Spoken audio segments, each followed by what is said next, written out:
khát cani chôn hala dot nak le ram nak in sak mi runin tu zai ni tu kholo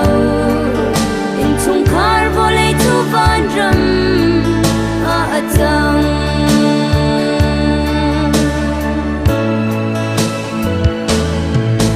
dot fa na kan ton chan hale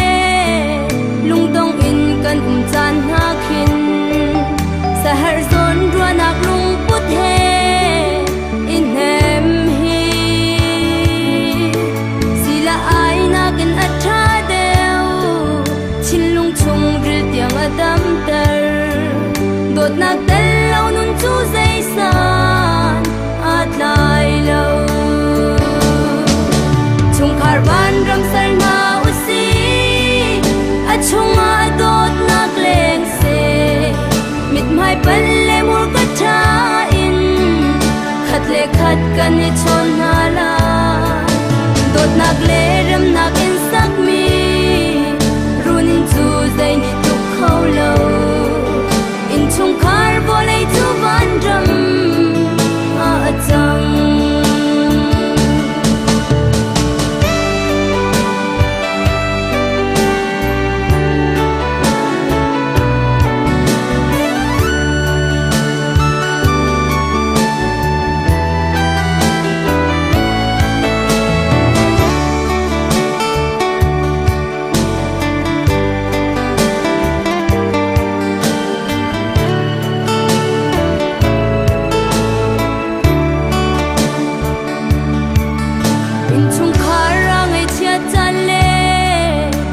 le khat mu chem lo chan a lung sao thin phai tei dar nak nun ngai ngai thiam tu si kan ni suam la mi bal nak i chin kan lo in shi lung put ngai mi chung khar si na u si chung khar ban ram sar na u si chung a dot nak leng se mit mai pan le mur ka tha in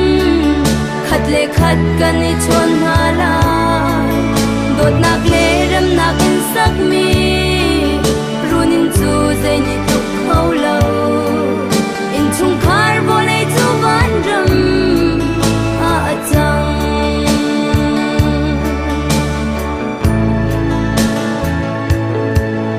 vale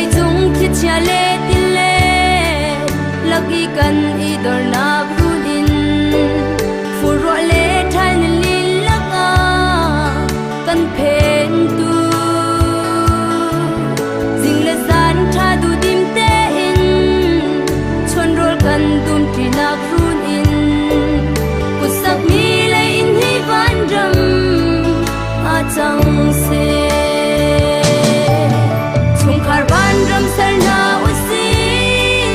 achung a dot nak leng se mit mai pan le mur ka tha in khat le khat kan ni chon hala dot nak le ram nak in sak mi runin chu zai ni tu kholo in chung khar vole tu van ram a achang dot nak le ram nak in sar mi runin chu zai ni tu kholo in chung khar ban ram kan sar chang na la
Hãy subscribe